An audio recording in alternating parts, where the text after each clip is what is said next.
Halo, selamat sore menjelang malam ya. Dalam kondisi di Kalipasir Cikini, saya dengan Bob Hasan ingin mengungkap sebuah fakta di balik cerita. Ya, pada hari ini tentunya kita sangat banyak ya dihembuskan oleh berita-berita terkait dengan kolusi, korupsi, nepotisme atau yang disebut dengan KKN ya. Dan sebenarnya isu ini sudah eh, menjadi gebiar dan menjadi satu pokok pikiran masyarakat di era kandasnya era Orde Baru yang disebut dengan era 98. Namun demikian ada tanda tanya dalam diri saya, pasti ada sebuah fakta di dalam cerita itu. Karena mengingat bahwa berbicara tentang reformasi itu mengandung makna. Saya selaku praktisi hukum melihat secara definisi reformasi adalah kembali formasi kepada format, ya kan? Inilah yang menjadi hasrat atau hope bagi masyarakat di era kandas atau bergesernya era Orde Baru menjadi era reformasi. Jadi format kita adalah Pancasila dan Undang-Undang Dasar 1945. Ya, saya tidak akan berbicara tentang hal-hal yang kaku atau rigid atau yang sistematis akademis ya, tetapi akan saya bicarakan menjadi cair dan mudah difahami oleh publik sekalian. Dan pada kesempatan ini saya pun juga memiliki tamu ya yang tentunya tidak asing lagi ya di tingkat kegiatan tahun 98 ya. Di samping saya ada Bung Fernando Duling ya. Kalau saya panggil dia Nando ya. Bung Nando ya. Kalau sekarang ini dikenal beliau ini tidak pernah berhenti untuk melakukan perjuangan-perjuangan karena titik tolak awal daripada perjuangan tersebut yaitu di 98 untuk bagaimana mencapai cita-cita reformasi ya yang disebut dengan anti KKN ya. Tetapi nanti kita akan rilekskan lagi ketika nanti Bung Nando akan cerita dengan kita semua, termasuk di sini juga hadir ya sebagai rangkaian dari 98 ada angkatan 2000 sampai sekarang tuh dikenal generasi Z ya. Generasi Z. Milenial ya. Nah, yang ngomong tadi tuh milenial ya. Di sini kita sudah ada ketemu adinda kita ya, Saudara Ali Lubis ya, yang tidak heran lagi beliau ini adalah aktivis dan praktisi hukum juga ya. Praktisi hukum juga ya, sama dengan saya ya. Mudah-mudahan nanti kita ngobrol-ngobrol sambil belajar apa sih sebenarnya yang menjadi hope dan cerita yang realnya seperti apa sehingga kita dapat menyembulkan makna fakta ya, makna fakta yang betul-betul harus kita lihat sekarang. Era yang dulu itu tidak ada yang namanya hoax atau apa, adanya fitnah ya. Kalau sekarang hoax segala macam, sebenarnya ini apa yang terjadi. Nah, di akhir-akhir ini pun juga ya, itu kita banyak melihat di pemberitaan bahwa ada rekan kita yang namanya Kang Ubed ya, itu melaporkan ke KPK dan ini didampingi oleh kuasa hukum dan juga para aktivis 98 yang saya sering melihat di sini ada Bung Nando nih ya kan. Nah, maka kita untuk mencairkan ini Bung Nando, ini apa sebenarnya sih yang terjadi tahun 98 dulu, cerita aja lah gitu loh. Jadi Bung Nando ini ada di mana? Saya dengar ada FKSMJ dan sebagainya gitu kan. Ada cerita lagi demo ya kan. Dan Soeharto dilengserkan ya, Presiden Soeharto. Nah, Bung Ali ini udah dewasa belum waktu itu tuh? Waktu Ya sekitar SMP akhir tuh. SMP akhir ya. Jadi masih suka main layangan dong pada saat itu ya. Sekarang zaman milenial udah nggak ada main layangan. Masih ya? ada. Oh masih ada Masih ya. ada sekali-sekali. Sampai sekarang itu ada juga cukup terkenal itu kan, layang putus. Layangan putus. Layang Film putus ya. kemarin tuh layang ya, putus ya kan. Jadi kalau dulu itu kan tahun 90-an itu masih tren sekali orang main layangan ya. Bung Ali sekarang orang milenial nggak ketemu lagi itu. Ya. Sekali-sekali masih ketemu. Masih ketemu ya. Coba Bung Nando jelaskan dulu deh. Apa sebenarnya sih yang terjadi tahun 98 itu dan gerakan-gerakan lah. Jadi untuk lebih memfokuskan lagi sebenarnya Bung Nando itu waktu itu bergerak dari mana, sebagai aktivis apa, dan maknanya 98 itu dari perspektif pergerakan itu apa sebenarnya? Iya. Jadi selamat sore untuk kawan-kawan semua dan rekan-rekan semua, bahwa perjalanan saya di 98 itu pertama saya kalau sekarang itu namanya Presiden Mahasiswa. Presiden mahasiswa. Ya, Presma. Nah, kebetulan ketika itu saya adalah ketua SMPT. Senat SMPT itu apa itu? Mahasiswa Perguruan Tinggi. Senat mahasiswa perguruan Jadi tinggi. presidennya pada saat itu. Oh, Ya, top level kalau lah. sekarang tuh namanya apa, BEM ya? Ya, Milenial presiden tuh. mahasiswa. BEM ya bisa. Presma, Presma. Presma ya Ya. sekarang ya. Nah, pada saat itu saya menggalang rekan-rekan ketika itu adalah dari kawan-kawan Akademi Kesehatan Sejakarta. Jadi yang saya bawa tuh perawat, akper-akper, Untuk demo tuh. Bang, ngeri juga. lagi, akademi gizi dan sebagainya macam ya. Dan pada saat peristiwa pendudukan MPR DPR, warna-warni alma mater pertama kali yang bisa bersatu itu adalah yang saya galang. Top. Karena memang warnanya udah berbeda-beda. Sedangkan kampus yang lainnya masih alma maternya sendiri-sendiri. Iya, Seperti iya, itu. iya, iya, iya. Nah, itu pada saat peristiwa di pendudukan di MPR. Nah, setelah dari situ, karena saya juga adalah bagian dari ketua SMPT, maka saya bergabung dengan FKSMJ, Forum Komunikasi Senat Mahasiswa Sejakarta, dengan menambah kekuatan terlibatnya kampus-kampus akademi kesehatan yang notabene baik negeri maupun swasta. Karena kan Sebenarnya situ apa sebenarnya itu? apa tuh? Tujuannya demo itu apa waktu itu yang dipikiran atau yang menjadi moto daripada Bung Nando dan kawan-kawan pada saat itu? Pada saat itu adalah kita melihat suasana kondisi ekonomi yang sudah begitu sangat parah ya, Bang, pada saat itu ya. Itu pertama, dan terus kedua kita sudah berada dalam satu frame yang sama bahwa memang kekuasaan ini harus segera berakhir, itu kekuasaan Orde Baru. Yang kedua dan yang ketiga pada dasarnya adalah juga semangat bersamanya adalah kita sama-sama membawa bagaimana pemerintahan kita ini bersih dari korupsi, kolusi dan nepotisme. Oh, jadi memang pemerintahan Orde Baru pada saat itu dinilai oleh para mahasiswa tahun 98 itu apa sebenarnya? Ya, Orde Baru di era pandangan kita menjadi susunan-susunan agenda kita pada saat itu ya, selain ada 10 agenda reformasi, satu di antaranya bicara tentang turunkan harga ya, sampai kepada titik klimaksnya adalah turunkan Soeharto. Dan juga pada saat itu adalah di mana posisi ABRI ya juga menjadi sorotan yang tajam bagi kita di kawan-kawan pada saat itu, yaitu adalah tentang dui fungsi ABRI. Oh. Nah, itu kan kayak banyak agenda sekali kalau seperti itu ya. Tentang KKN, tentang penjatuhan atau pelengseran Presiden Soeharto, dan tentang dui fungsi ABRI ya. Sebenarnya agenda-agenda ini ada yang ngatur gak pada saat itu? Kalau sepengetahuannya Bung Nando seperti apa? Oh tidak. Tidak ada yang ngatur? Tidak. Kita memang berangkat dari suatu Itu gimana kajian. kalau memang tidak ada yang ngatur?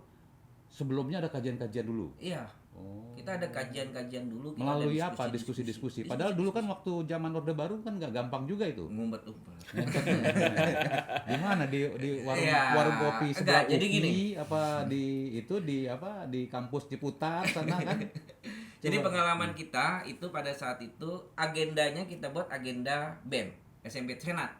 Senat dulu Ya, belum ada. agendanya agenda Senat, spanduknya kegiatan bahwa ada kegiatan pelatihan dan sebagainya macam, tapi di sela-sela itu kita membicarakan tentang situasi kenegaraan.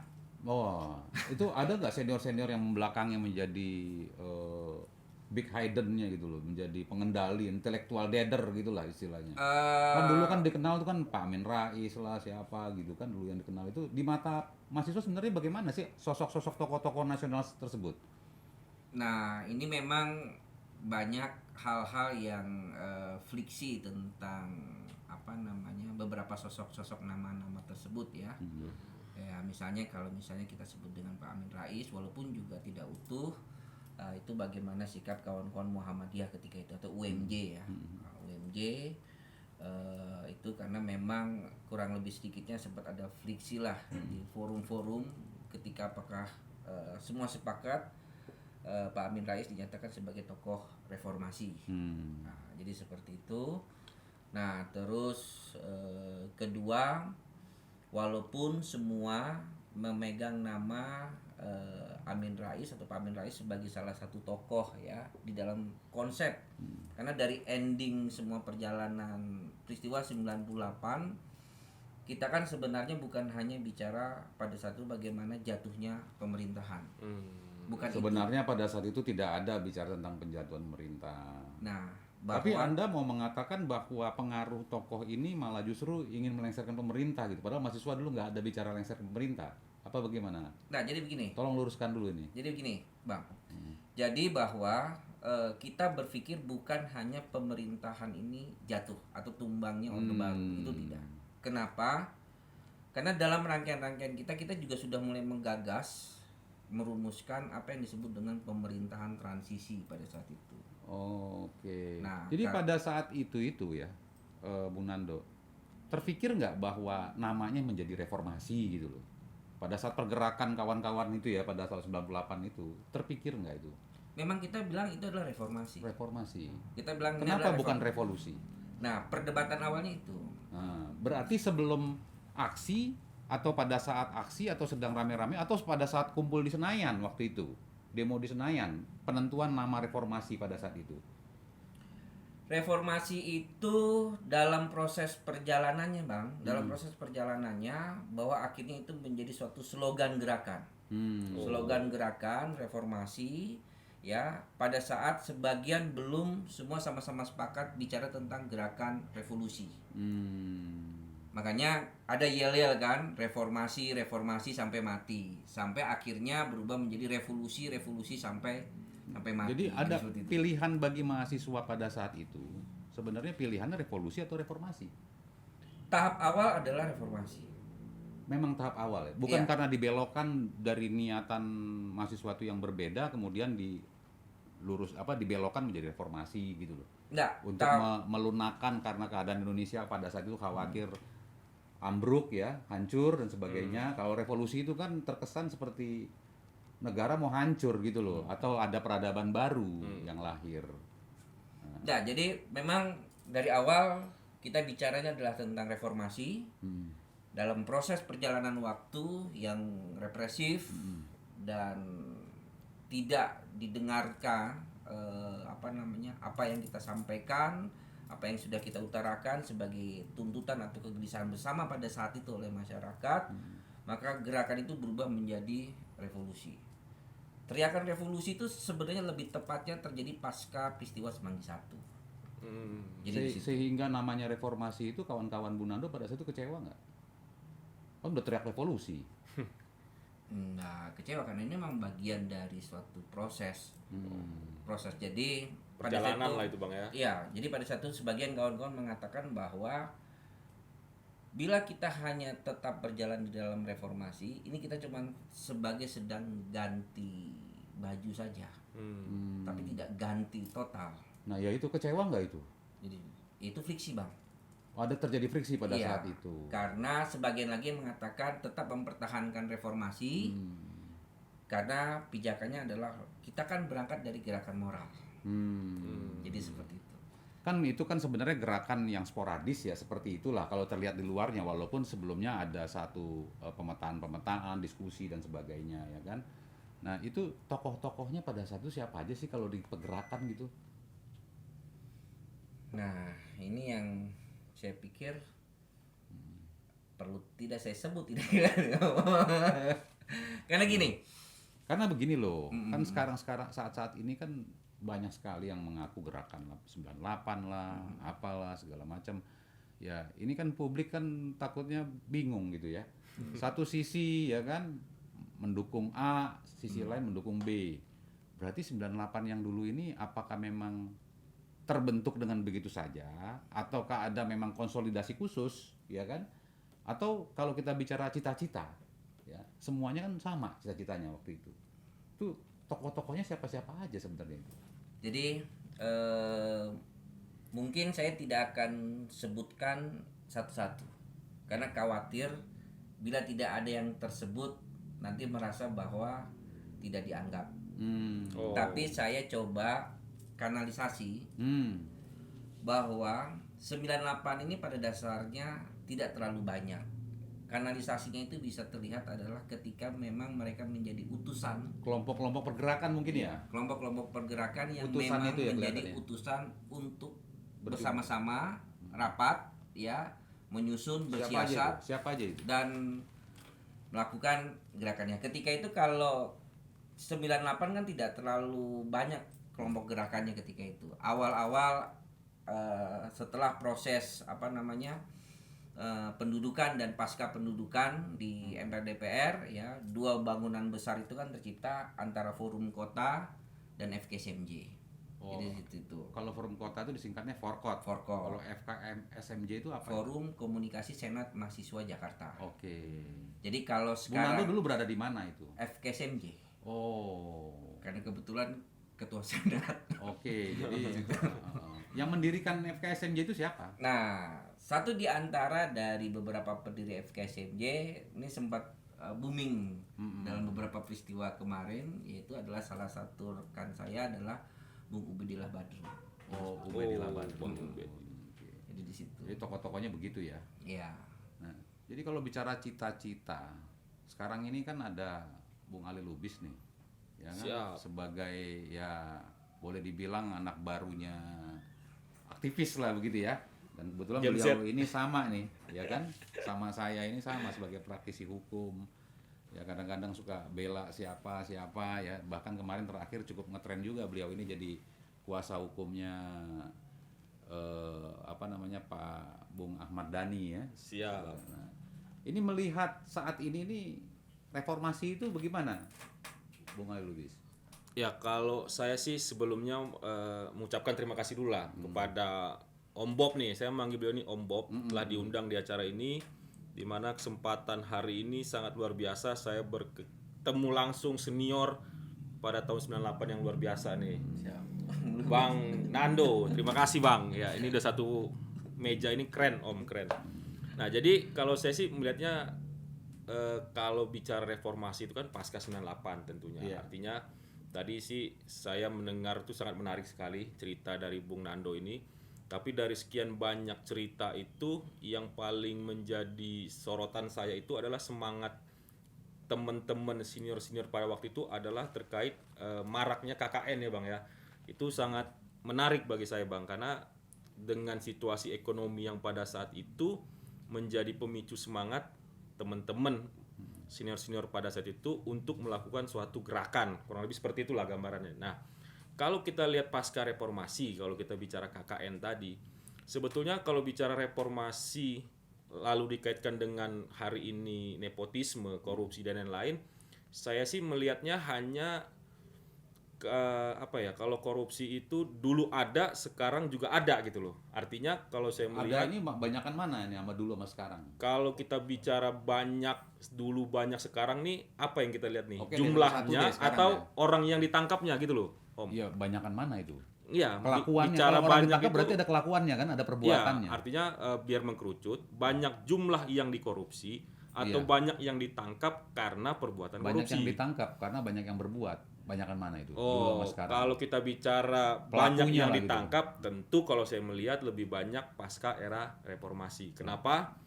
Karena zaman dulu itu di bawah 98 nggak ada namanya KPK ya. Jadi ketika pada saat itu orang ketangkap korupsi, mungkin ekspos juga kurang dan sebagainya. Jadi kurang begitu tahu lah. Tapi nggak bisa juga dong, karena dulu walaupun tidak ada KPK kan juga ada Ya tapi kan undang-undang ekspos tindak pidana korupsi. betul kalau undang-undangnya ada. Tapi kalau kita bicara ekspos jumlahnya kan hari ini tentu berbeda Om. Lebih banyak. Karena makanya saya mau bilang itu. Jadi Berarti apa sih sebenarnya kalau menurut Anda sebagai generasi milenial hari ini nih? Manfaatnya reformasi itu apa kalau ternyata bahwa korupsi dulu lah kita bicaranya Ya. sekarang ini. Ya kan? Banyak benar ini korupsi sekarang ini. Sekarang yang Anda lihat sebenarnya apa sih rasanya sebagai anak muda ini? Kalau saya sih dengan kalimat begini, banyak kan orang bilang istilah zaman sekarang itu ada istilah korupsi secara berjamaah. Itu saya sering dengar itu. Terus saya tanya, maksudnya apa? Jadi kalau zaman dulu mungkin ketika kita bicara koruptor itu menunjuk hanya kepada satu tokoh atau satu orang saja. Jadi tidak terkesan one man show.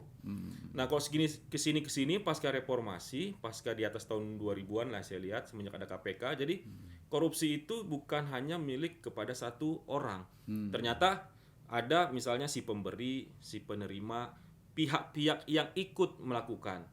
Nah, jadi terkesan karena banyak lebih dari satu sering disebut dengan korupsi berjamaah.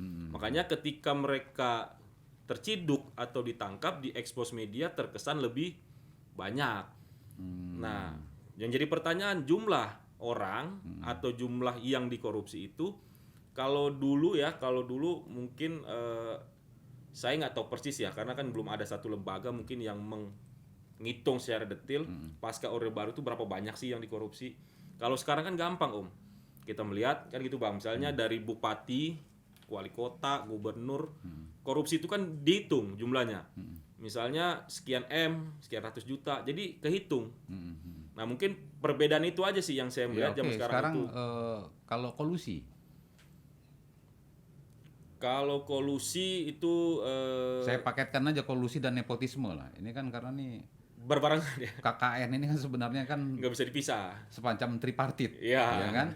Yang disebut dengan ujungnya itu adalah ya nanti yang kita bahas ini ujungnya saya juga mau bahas oligarki ini nanti sebenarnya kan gitu kan. Karena ada korupsi. Korup itu kalau menurut perspektif hukum adalah rusak. Mental yang rusak. Nah, kemudian bagaimana dia mengkorup tentunya berangkat daripada kolusi. Hal yang sebenarnya telah berketetapan hukum bermain dalam ketetapan hukum itu tadi. Itu sebenarnya kolusi tadi kan. Nepotisme adalah hubungan. Ya kan?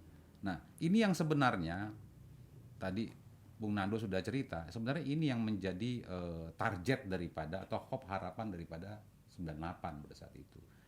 Nah, menurut Bung Ali ini sekarang ini gimana ini sekarang ini kan apa masih apa banyak atau tidak atau bagaimana sih KKN ini sekarang udah nggak kedengaran lagi nama KKN tapi perilaku perbuatannya banyak. Ya mungkin Anda sekarang sebagai generasi milenial tuh nilainya apa gitu loh. Jangan-jangan nanti Anda sendiri mengabaikan 98 lagi nanti. Kalau bicara banyak tentu kalau saya melihat sih banyak. Kenapa saya bilang banyak? Contohnya simpel gini lah. Misalnya ada beberapa kasus itu suami istri itu ditangkap secara bersamaan dengan salah satu penegak hukum misalnya dia korupsi. Ada beberapa kasus yang beberapa hari lalu itu beberapa bulan yang lalu itu viral suami istri. Itu ada lagi misalnya kerabat dan lain-lain. Itu kalau zaman dulu saya tidak begitu banyak mendengar ya. Apa mungkin karena waktu itu saya masih muda tidak ikut dalam kegiatan itu. Tapi hari ini dia masih SMP mana tahu. Ya kalau kita kaitkan dengan tadi kolusi dan nepotisme hari ini ya Om juga sering kan Om kan lawyer kan sering juga sekarang ikut Tapi berita tentang KKN itu nggak ada. Mungkin itu yang ada ya taunya korupsi ya, gitu loh. Karena mungkin kalau KKN itu kan dulu kan gampang menyebut ya. Sekarang ini kan lebih kepada korupsi. Koruptor lah kalau bagi pelakunya. Jadi nggak lengkap KKN. Kalau dulu kan gaungnya KKN. Kalau sekarang mungkin hanya ini aja penyebutan aja sih kalau menurut saya. Oh, penyebutan.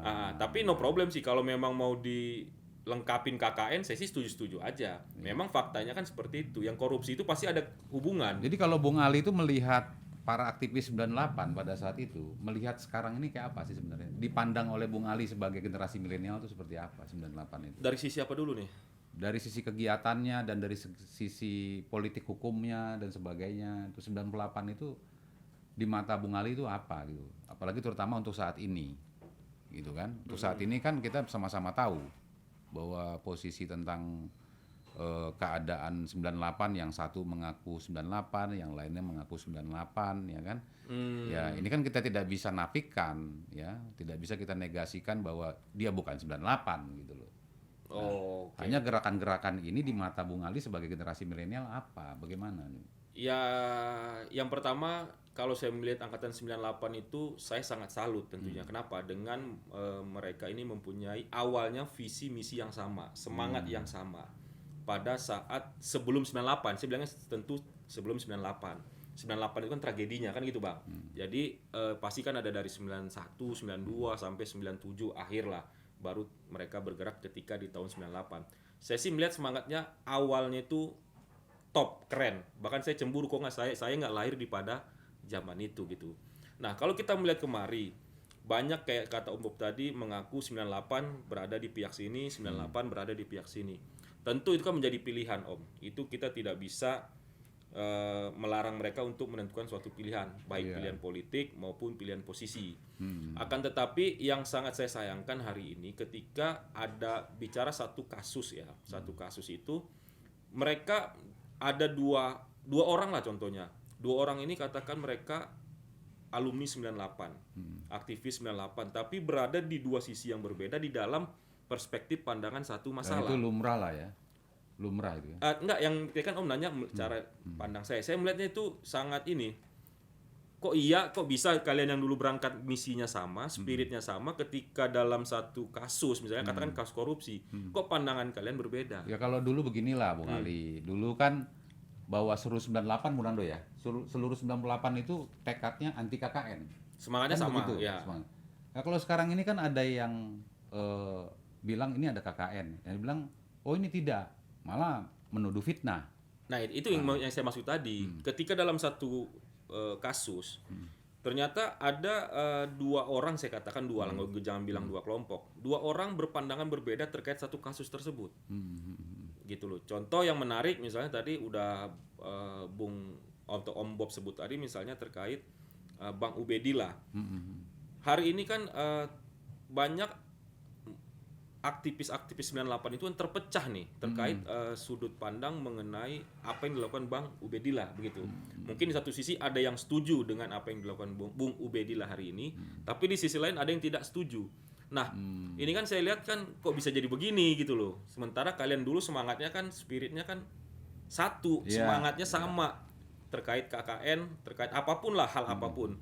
Nah, tapi hari ini kok bisa berbeda pandangan kalian gitu loh. Tapi kalau terkait misalnya pilpres, pilkada itu kan hal yang wajar, itu kan pilihan itu. setiap orang. Tapi kan kalau ini kan gitu KKN kan hopnya semua. Ya, musuh bersama kan. Nah, sekarang ini langsung pada orang yang kita tanya nih. Ini kan kok kemarin bisa, kan beliau ini kan kompers gitu ya, kita lihat ya, mendukung. Ini berarti bagian yang mendukung. Iya, Oke. Mendukung Kang Ubed lah. Iya, Kang Ubed. Kang Ubed melaporkan KKN. Nah, kemudian ada yang melaporkan Kang Ubed, ada yang istilahnya kontra lah dengan aktivitas Kang Ubed. Ini sebenarnya ada apa di 98 ini nih, Bu Nando nih? Ya, jadi memang ini suatu hal penggugatan. Wow, ngeri sekali bahasanya penggugatan ya. Iya, ini penggugatan oleh generasi-generasi pasca 98 terkhusus di kalau masuk adalah era milenial atau era generasi Z. Karena mereka juga era milenial kan punya tren di 2019 kemarin ya, ketika dia menyatakan membuat hashtag misalnya reformasi di korupsi, peristiwa 2019 tentang penolakannya terhadap RUU KUHP dan segala macam jenisnya pada saat di tahun 2019, dan di 2020 itu adalah tentang penolakan disahkannya Undang-Undang Omnibus Law. Jadi seperti itu. Itu tren mereka pada saat itu, dan mereka pun juga menjadi rangkaian yang sama di pasca 98 khususnya di era tahun berapa berarti ya 2014 15 ke atas lah ya, sampai 2021 mungkin ya, karena tren 98 pasca 98 kan ada 98 99 2001 sampai 2000 di awal, eranya Gus Dur lengser ya, karena pasca itu transisi pergeseran 98 sudah mulai terjadi. Enggak, ini kan ada sebuah cerita nih. Ceritanya dalam fakta yang ada tuh, Bung Nando ini ngomong kemarin itu di Kompers saya lihat itu. Ya kan, yang anti KKN berarti bukan, jangan mengaku sebagai 98. Keras itu kayaknya tuh. Ya itu yang saya sampaikan dengan poin awal jawaban saya adalah tentang suatu bentuk gugatan. Nah, gugatan di sini adalah banyaknya yang menggugat kepada pelaku-pelaku 98 seakan-akan proses berjalannya pemerintahan hari ini yang rasanya mengalami kondisi yang lebih buruk di era Orde Baru, semua tumpah ruahnya itu disalahin ke 98. Ini gara-gara 98 nurunin Orde Baru nih lagi. Jadi kita semua begini, oke. Pada saat itu saya sempat jawab ke beberapa kawan-kawan mahasiswa atau adik-adik mahasiswa adalah bahwa satu catatannya, kami ketika itu sama seperti kalian, masih mahasiswa, itu pertama. Terus kedua adalah bahwa dalam catatan kami juga 98 dalam hal ini yang bertanggung jawab di dalam peristiwa sejarah-sejarah gerakannya, rasa-rasanya memang tidak pernah dan belum berkuasa. Belum pernah dan memang tidak pernah berkuasa. Kalaupun ada, Siapa ini? 98, tokoh-tokoh 98 itu sendiri. Oh, pada saat itu Sekarang kan juga 98. banyak juga 98 itu aktivis 98 yang sudah menjadi di DPR, bahkan mungkin boleh jadi di pemerintah. Siap. Kok masih ada pertanyaan tidak pernah berkuasa itu? Siap, itu baru belakangan ini. Baru belakangan ini. Jadi rangkaian 98 Tapi itu kan kan tidak ada kata terlambat. ya artinya kalau dibalikin lagi kepada situ, itu yang juga disayangkan.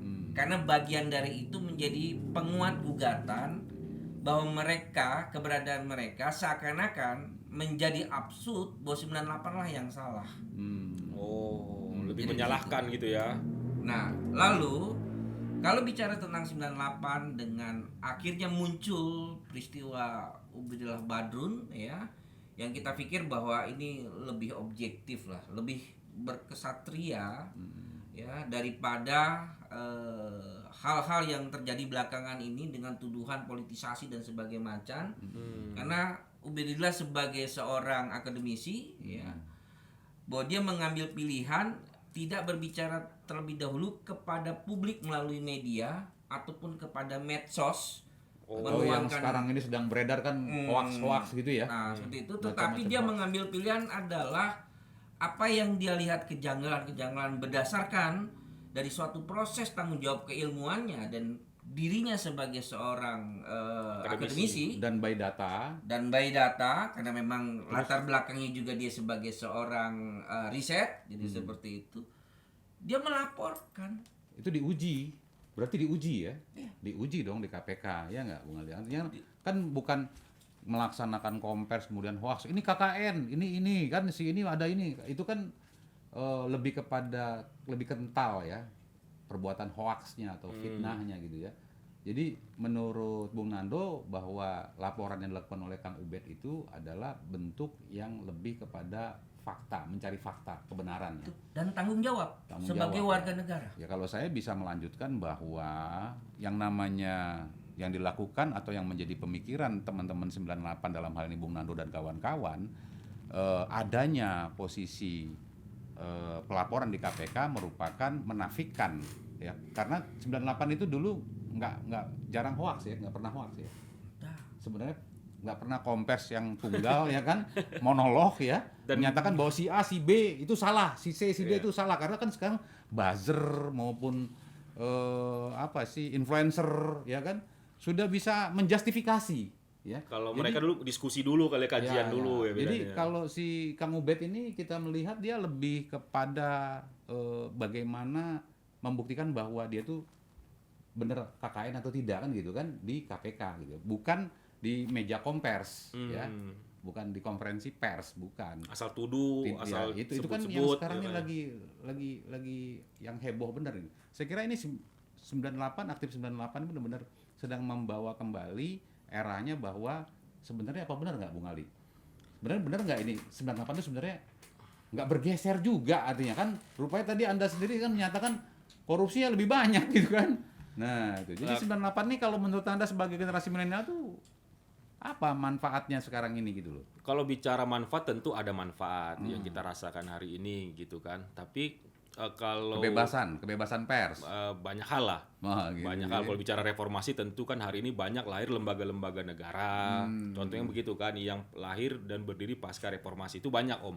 Bukan dari sisi individu mungkin dan juga lebih kepada sisi individu pembuat undang-undang lah. Mereka mempunyai ide-ide besar sehingga menghasilkan satu lembaga-lembaga negara. Itu kan tidak bisa kita nafikan. Nah, tapi kalau saya melihat tadi, saya menarik soal tadi Om Bob bilang langkah Bang Ubed dengan melaporkan gitu ya salah satu dugaan korupsi itu, bagi dia, kalau saya sih melihatnya begini, ketika dia melakukan suatu pelaporan atau pengaduan lah, kalau di KPK kan Dumas istilahnya kan, pengaduan masyarakat, itu kan tidak serta-merta apa yang diadukan, apa yang dituduhkan itu kan menjadi fakta dalam perspektif lu korupsi. Itu kan enggak. Saya tadi kutip kata Om Bob, daripada dia konferensi pers ngoceh-ngoceh, ngomong enggak jelas, ngarung ngidul, menuduh si A si B. Nah, ini saya menarik karena apa? Apa yang diadukan Bang Ubed ini menjadi menarik, nanti kan akan diuji tuh, diverifikasi oleh lembaga hukum yang namanya KPK. Pengaduan ini memenuhi unsur apa enggak? Barang bukti yang disampaikan ini sesuai apa enggak? Jadi sehingga bukan pengaduan palsu ya? Iya, artinya kan itu kan dua hal yang berbeda. Kalau pengaduan palsu itu kan artinya peristiwa atau bukti yang tidak ada diadakan.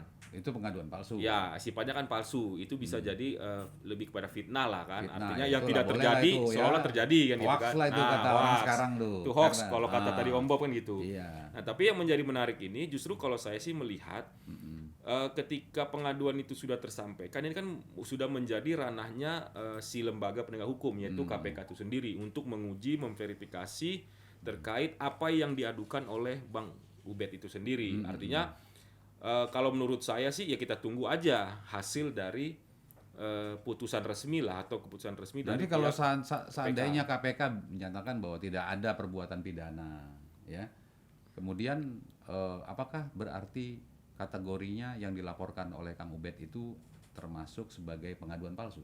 Oh, tentu tidak.